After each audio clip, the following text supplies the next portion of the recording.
So today we're just going to talk about color psychology and brand design. Okay, so have you ever wondered why some brands feel trustworthy, exciting, or feminine without even knowing anything more than the color of the branding? How does color make you feel? Do you relate color to emotion, like red for mad, blue for sad, or yellow for happy? Do you have a favorite color? Do you know why it's your favorite color? Every shade tells a story, and as soon as you understand the story behind the tints, tones, and hues, your brand visuals stop being pretty and they start being purposeful. Color means a lot in our world, and it also means a lot in brand design. The way that we perceive color is important to design. So today I'm gonna give you three things. I'm gonna give you the meaning behind color in design. I'm gonna give you a guide. I'm gonna tell you a reference about which each color means generally. And we're gonna talk about how to choose the right colors for your brand. So what is color psychology? Color psychology is the study of how color influences emotion and perception in branding. It helps shape how we feel when we see somebody's visuals. So think of it as visual storytelling. Your colors and your brand's your colors are your brand's emotional voice. Okay, so let's go over this little guide. If you'd like to see more, you can find it at saritastudios.substack.com. It'll have all of this information there. So red can be seen as energetic. Another example is Coca-Cola. And if you notice, there's a lot of food brands that have red. It also triggers hunger, so that's kind of interesting. Orange, the emotion is creativity. And then one of the brands that I have here is SoundCloud, which I really like, and I'm on there as well. I have some music on there. Yellow is optimism or joy. We might have known that. IKEA, McDonald's can be related to that.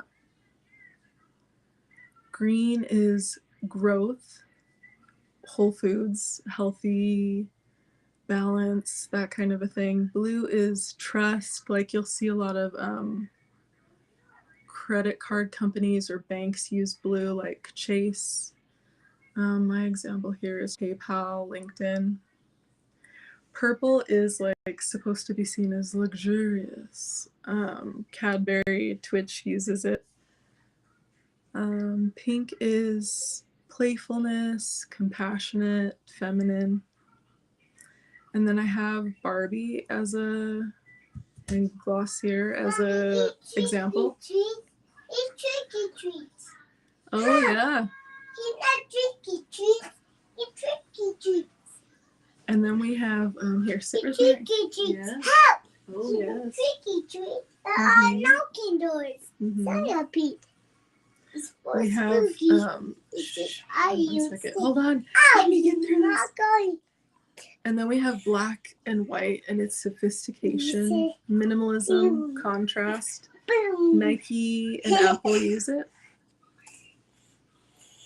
So that's a general reference. You can kind of tweak that, and there's some other associations. And I have a little bit more.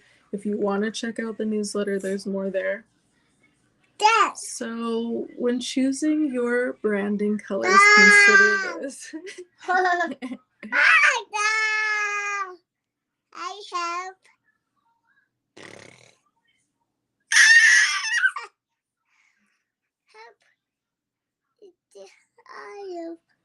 have.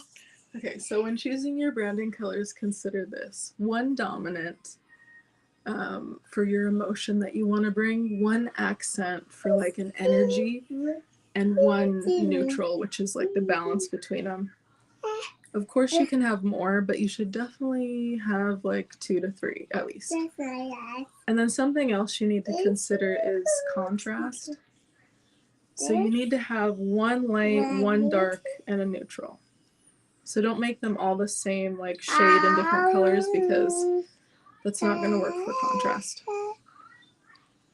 And then let's see. So how do we choose our brand colors? We got to ask ourselves, what emotion do we want people to feel when we see our brand?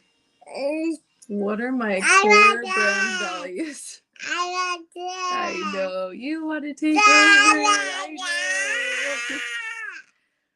What are my core brand values, and what colors represent them best? How will these colors appear together across web, social media, and print?